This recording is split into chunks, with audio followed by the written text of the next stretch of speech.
Stand किया है कुछ इंपॉर्टेंट क्वेश्चंस, ठीक है ना, जो कि पेपर में आपने पढ़ के जाने ही जाना है, ठीक है ना। तो ये वाले क्वेश्चन आपने बिल्कुल भी छोड़ के नहीं जाने हैं। तो मैं सारे चैप्टर्स के आपको वो क्वेश्चन बताती हूँ जो आपने करके जाना ही जाना है।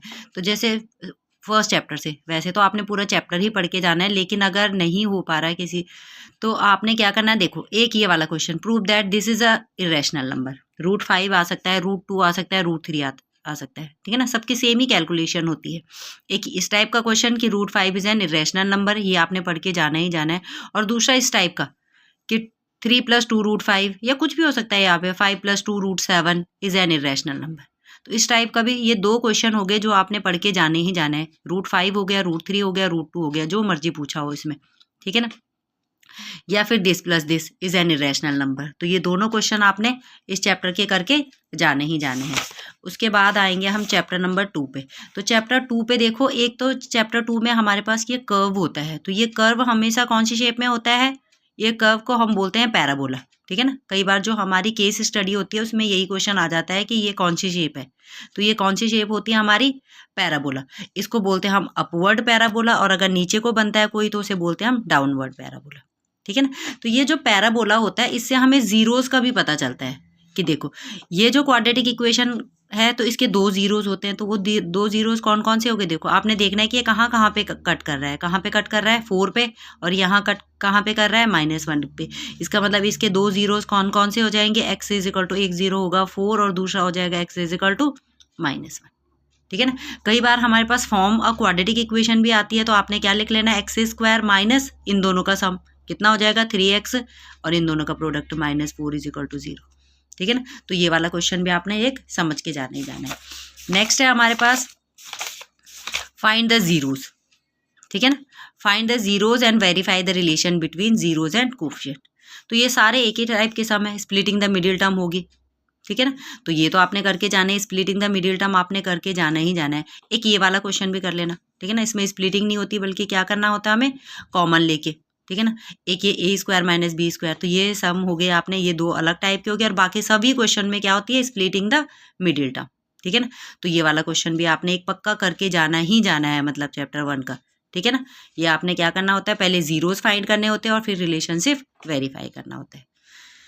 सेम क्वेश्चन यही है, यह हमने पहले भी बताया कि इसमें कुछ नहीं करना होता, हमने x² minus sum of zeros into x plus product of zeros, ये वाला फॉर्मूला लगा देना है हमने, ठीक है ना। ये सम ऑफ जीरोज हो गए और ये प्रोडक्ट ऑफ जीरोज हो गए। तो चैप्टर 2 का ये क्वेश्चन आपका इंपॉर्टेंट है, ठीक है ना, ये आएगा ही आएगा इसमें से कि find the zeros of quadratic equation and verify the relation, ठीक है। इसके बाद है हमारे पास चैप्टर 3। तो चैप्टर 3 में आपने ग्राफिकल मेथड, ठीक है ना। वैसे तो हमने सारे चैप्टर पढ़ने हैं, बट अपना जो ग्राफिकल मेथड है वो आपने पढ़ के जाना ही जाना है। Draw the graph of the equations, ठीक है ना, इक्वेशंस का ग्राफ ड्रॉ करना, और उसके बाद उसमें क्या करना, कुछ भी पूछ सकते हैं, एरिया ऑफ ट्रायंगल, ठीक है ना।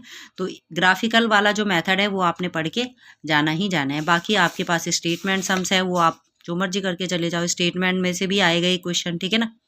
तो ये तो आपने करके, आपकी मर्जी, आप करो ना करो, करो तो अच्छी बात है, ठीक है ना। नेक्स्ट है हमारा चैप्टर 4, ठीक है। तो क्वाड्रेटिक से देखो, क्वाड्रेटिक से भी एक क्वेश्चन आना ही आना है। वैसे ज़्यादा चांसेस ये वाले क्वेश्चन के होते हैं, ट्रेन ट्रेवल ए डिस्टेंस वाला, ठीक है ना। इसमें सिंपल सा फॉर्मूला लगाना है हमने, टाइम = कौन सा फॉर्मूला लगता है, speed over, sorry, time = distance over speed, ठीक है ना। तो ये वाला क्वेश्चन एक हमने इसमें पढ़ के जाना ही जाना है। और दूसरा आ जाता है हमारा नेचर ऑफ द रूट वाला फॉर्मूला, एक ये वाला question, find the value of k if the equations has equal roots आ सकता है, इक्वेशंस हैव इक्वल रूट आ सकता है, या डिस्टिंक्ट रूट आ सकता है, ठीक है ना। तो जरूरी नहीं है कि इसमें यही इक्वेशंस आएंगी, इक्वेशन कुछ भी आएगी, बस फॉर्मूला सबका सेम ही होता है कि क्या आता है, अगर इक्वल रूट से है तो आपने d = 0 करना है, अगर रियल एंड इक्वल रूट है तो d > 0। बट इस टाइप का सम एक पढ़ के हमने जाना ही जाना है, ठीक है ना। तो एक ही हो गया चैप्टर 4 में।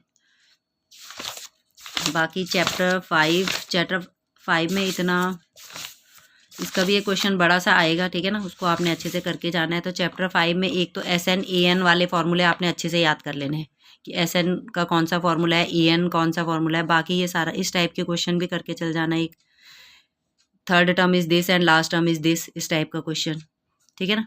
SN और AN में रिलेशन आपने फाइंड करना है। दूसरा इस टाइप के क्वेश्चन जैसे ये हो गए, इसमें ये हो गए, ठीक है ना। ये AN और SN हमारे पास दिया हुआ है जिस क्वेश्चन में, nth टर्म एंड ये इस टाइप का क्वेश्चन जिसमें हमें SN भी गिवन है और AN भी गिवन है, ठीक है ना। एक ये वाला क्वेश्चन आपको आना ही चाहिए कि अगर AN है तो हमने AP कैसे फाइंड करनी है, या अगर हमारे पास SN है तो हमने AP कैसे फाइंड करनी है, ठीक है। और ये वाला क्वेश्चन भी एक आप कर लेना। तो ये चैप्टर 5 के हो गए। चैप्टर 6, तो चैप्टर 6 से आपने BPT थ्योरम, इसका स्टेटमेंट एंड प्रूफ, ठीक है ना।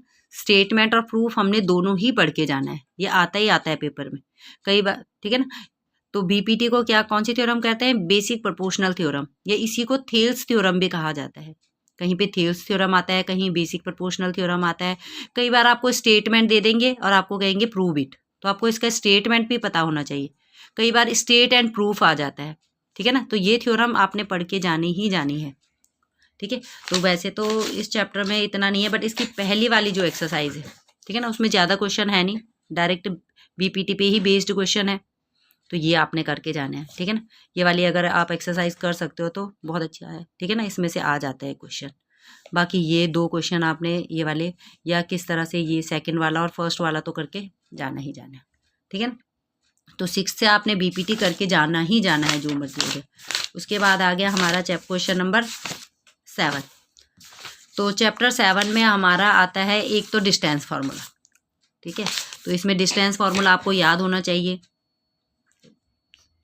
बहुत ही इजी है, कोई टफ नहीं है, ठीक है ना। तो डिस्टेंस फार्मूला आपने इसमें याद रखना है, एक डिस्टेंस फार्मूला। डिस्टेंस फार्मूले से ही हमारे कौन सी चीज़ें निकलती हैं, ये आपको वर्टिसेस ऑफ ट्राइंगल पूछ सकते हैं, वर्टिसेस ऑफ क्वाड्रिलेटरल पूछ सकते हैं, वर्टिसेस ऑफ स्क्वायर, कुछ भी पूछ सकते हैं, ठीक है ना। तो आपने उन पे डिस्टेंस फार्मूला लगा के, अगर जैसे ये है वर्टिसेस ऑफ आइसोसेलेस ट्राइंगल, तो हमने क्या करना है, 3 वर्टेक्स दिया है, एक बार A भी निकाल लो डिस्टेंस फार्मूले से, फिर BC और फिर AC, तो डिस्टेंस फार्मूला, ठीक है ना। 2-3 ही फार्मूले हैं इसमें।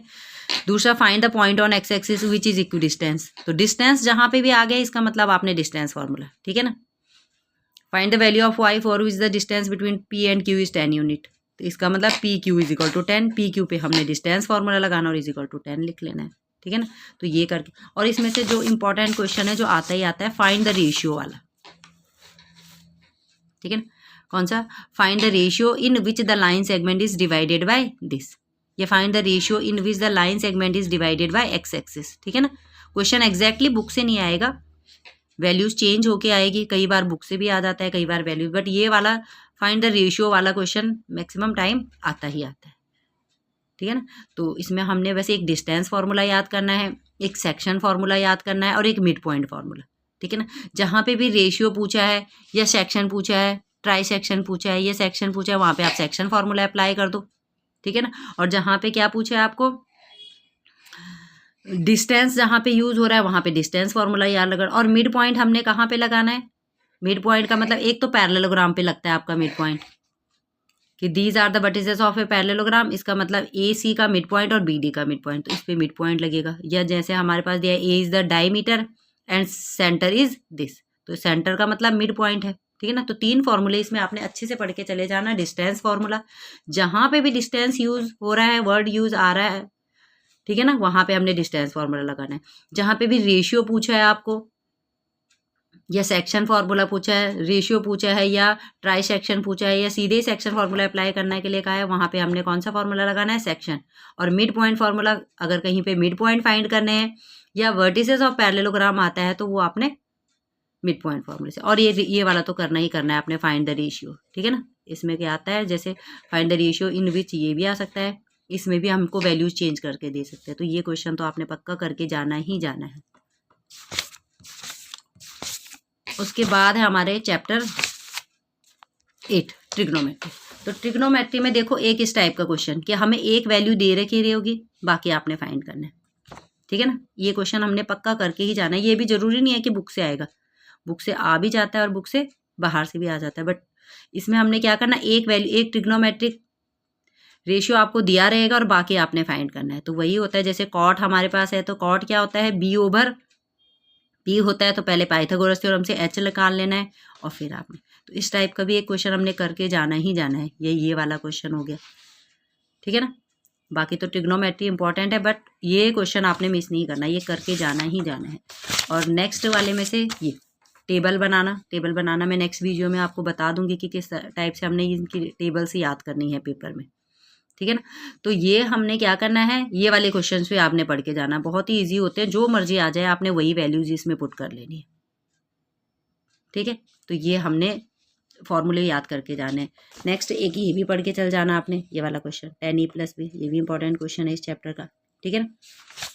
बाकी लास्ट एक्सरसाइज से एक बड़ा क्वेश्चन आता है, तो इसके लिए थोड़ी एक्स्ट्रा मेहनत करनी पड़ती है। वैसे स्टार्टिंग में मैंने कहा था कि सबसे पहले आपने क्या करना है कि अगर कोई भी ट्रिग्नोमेट्री का इस टाइप का क्वेश्चन आता है तो सबसे पहले उसको हमने क्या कर देना, साइन और कॉस में चेंज कर देना, ठीक है ना। साइन कॉस में चेंज करने का फॉर्मूला आपको पता ही है कि अगर हमारे पास सीकेंट है तो उसको 1/cos लिख लो, ठीक है ना। कॉट है तो cos/sin लिख लो, टेन है तो sin/cos लिख लो, और कॉसिकेंट है तो 1/sin लिख लो। तो सबसे पहले क्वेश्चन को साइन कॉस में चेंज कर दो, ठीक है ना। उसके बाद अगर प्लस का साइन है तो एलसीएम ले लेंगे। तो इस टाइप से हम पूरा, अगर क्वेश्चन सॉल्व नहीं होता है तो चलो, ठीक है ना। बाकी तो ये एक्सरसाइज बहुत इंपॉर्टेंट है, इसको आपने करना ही करना है। नेक्स्ट आ जाती है हमारी ये, ठीक है ना। इसके तो सारे सब इम्पोर्टेंट है, ठीक है ना। इसमें से कुछ भी ऐसा नहीं है कि जो छोड़ के जाना है, सारा ही पढ़ के जाना है आपने ये वाले चैप्टर तो, ठीक है ना। उसके बाद है circles.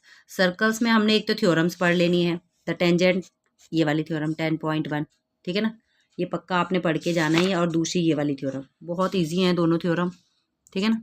Length of tangent from external point are equal, ठीक है ना, ये पक्का करके जाना है आपने। और इधर से क्वेश्चंस देखो, क्वेश्चन नंबर 8 से लेकर क्वेश्चन नंबर 10 तक, ठीक है ना, 8 to 10 ये सारे क्वेश्चन करके जाने हैं आपने। इसमें से एक क्वेश्चन आएगा, बड़े 3-4 नंबर का क्वेश्चन आएगा ही आएगा इससे, ठीक है ना। 4 या कई बार 3 में आता है, कई बार 5 में डाल देते हैं। तो ये क्वेश्चन बहुत ही ईजी है, इनको आपने करके जाने ही जाना है, ठीक है ना, सर्कल चैप्टर से। उसके बाद एरिया रिलेटेड टू सर्कल, ठीक है ना, इसमें बस आपने फॉर्मूले पढ़ के चले जाना है। फॉर्मूले आपको पता है, एरिया ऑफ सेक्टर, ठीक है ना। सबसे पहले हमने देख लेना एरिया ऑफ सेक्टर पूछा है या area of segment. Area of sector है तो सेक्टर का फॉर्मूला, ठीक है ना। सेगमेंट है तो सेगमेंट का फॉर्मूला। इसमें हमने अलग अलग, ठीक है ना, एक ये क्वेश्चन करके चल जाना आपने, जिससे आपका सेगमेंट के भी और सेक्टर पता चल जाएगा। और एक 5th वाला क्वेश्चन, ठीक है ना। बाकी सब में यही अप्लाई होता है, पीछे के जितने भी क्वेश्चन है सब में यही पूछा जाएगा, area of sector, area of segment. हमारे पास सरफेस एरिया है, वॉल्यूम्स, ठीक है ना। तो सरफेस एरिया और वॉल्यूम्स में हमने क्या करना है, बस इसमें क्या होंगे, आपके पास 2 सॉलिड्स ज्वाइन होंगे, ज्वाइनिंग ऑफ 2 सॉलिड्स, ठीक है ना। या तो उनका एरिया पूछा जाएगा या उनका आपको वॉल्यूम पूछा जाएगा। तो वॉल्यूम है, ठीक है ना। अगर आपको देखो एरिया पूछा है कि 2 सॉलिड को हमने ज्वाइन कर लेना है, तो सबसे पहले तो हमने दोनों सॉलिड्स की क्या निकाल लेनी है, अलग अलग हाइट निकाल लेनी है, ठीक है ना। बेसिकली आपके पास सॉलिड्स कैसे होते हैं, एक नीचे से हेमिस्फीयर होगा, ऊपर कोन होगा, या नीचे हेमिस्फीयर होगा, ऊपर से क्या होगा, सिलेंडर होगा। तो हेमिस्फीयर की जो हाइट होती है वो हेमिस्फीयर की रेडियस ही होती है। तो कोई भी वेसल है, अगर उसमें क्या है, हेमिस्फीयर प्लस अदर सिलेंडर है या कोन है, तो आपने क्या करना है, देखना है कि अगर हमें टोटल हाइट दे रखी है वेसल की, ठीक है ना, जैसे इसमें है वेसल की टोटल हाइट कितनी दे रखी है हमें 15.5, तो उसमें से हमने किसकी रेडियस हटा देनी है, रेडियस को माइनस कर देना, तो वो क्या आ जाएगी, हमारी हाइट ऑफ कोन आ जाएगी। तो सबसे पहले हमने क्वेश्चन में रेडियस लिख लेना है और हाइट लिख लेनी है। उसके बाद आपको पूछा जाता है सरफेस एरिया, ठीक है ना। तो सरफेस एरिया में देखो, हमारा बेसिकली इसमें टोटल सरफेस एरिया पूछा जाता है, बट हमने सॉलिड्स को देखना है कि सॉलिड में 2 चीजें हैं जो हैं वो ओपन है या क्लोज्ड है। देखो, जब 2 सॉलिड ज्वाइन होते हैं इस तरह से, तो उनका ये वाला पोर्शन तो हमेशा ओपन ही होता है। आपने नीचे वाला देख लेना, अगर वो भी ओपन है तो C S A of cylinder plus C S A of hemisphere, या C S A of cone plus C S A of hemisphere. तो एरिया है, एरिया में अगर हमने 2 सॉलिड को ज्वाइन किया है तब भी उसका एरिया क्या होता है, ऐड ही होगा, ठीक है। इस टाइप से अगर हमारे पास है, ये 2 इंपॉर्टेंट सम है, ये दोनों के दोनों, ठीक है ना। तो अगर इसमें क्या है हमारे पास कि एरिया, जैसे इसमें है कि एक हमारा सिलेंडर था, उससे हमने एक हेमिस्फीयर इधर से काट दिया और एक हेमिस्फीयर इधर से काट दिया। तो एरिया देखो, जब भी पूछा जाता है, अगर हम उसमें ऐड करते हैं चाहे कट करते हैं, एरिया हमेशा ऐड ही होता है, ठीक है ना। क्योंकि एरिया देखो बढ़ गया, पहले तो ये पूरा बंद था यहाँ पे, अभी अंदर को एक एक्स्ट्रा शेप आ गई है, ठीक है ना। तो जहाँ पे भी एरिया पूछा जाएगा CSA of this plus CSA of this plus CSA of this, इसमें आपने देख लेना है कि हो सकता है कोई पोर्शन बंद हो। जैसे ये हमारा सिलेंडर है, सॉलिड सिलेंडर था, हमने नीचे से बंद था, ऊपर से भी बंद था, इधर यहाँ से कट किया तो ऊपर से एक्स्ट्रा शेप आ गई हमारी कौन से, कोन की, ठीक है ना, बट नीचे वाला पोर्शन रहा। तो इसमें क्या लगेगा, CSA of cylinder plus CSA of cone plus pi r square, ठीक है ना।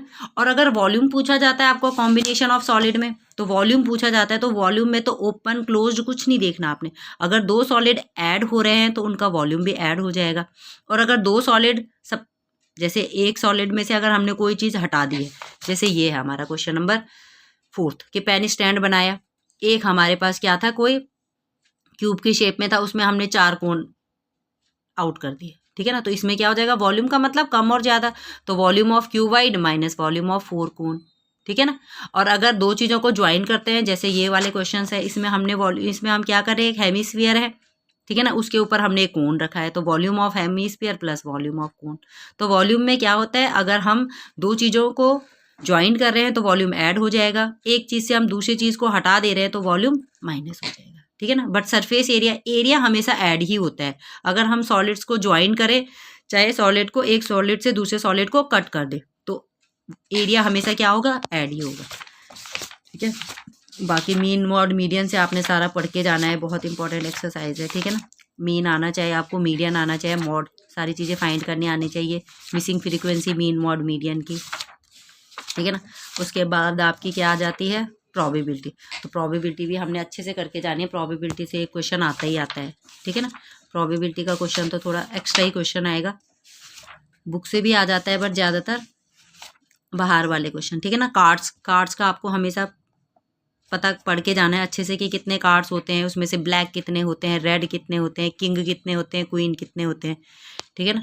तो कार्ड्स हमने करके चले जाना है। उसके बाद ये वाले क्वेश्चन हो गए, ये क्वेश्चन नंबर 18 हो गया, ठीक है ना। इस टाइप के क्वेश्चन आपको आने चाहिए। कार्ड्स, अगर कॉइन को टॉस करते हैं, एक बार टॉस करते हैं, कितने टोटल आउटकम्स बनते हैं, ठीक है ना, 2 बार 3 बार, ठीक है ना। और इसमें एटलीस्ट एटमोस्ट वाले जो क्वेश्चन है वो भी हमने करके जाने ही जाने, ठीक है ना।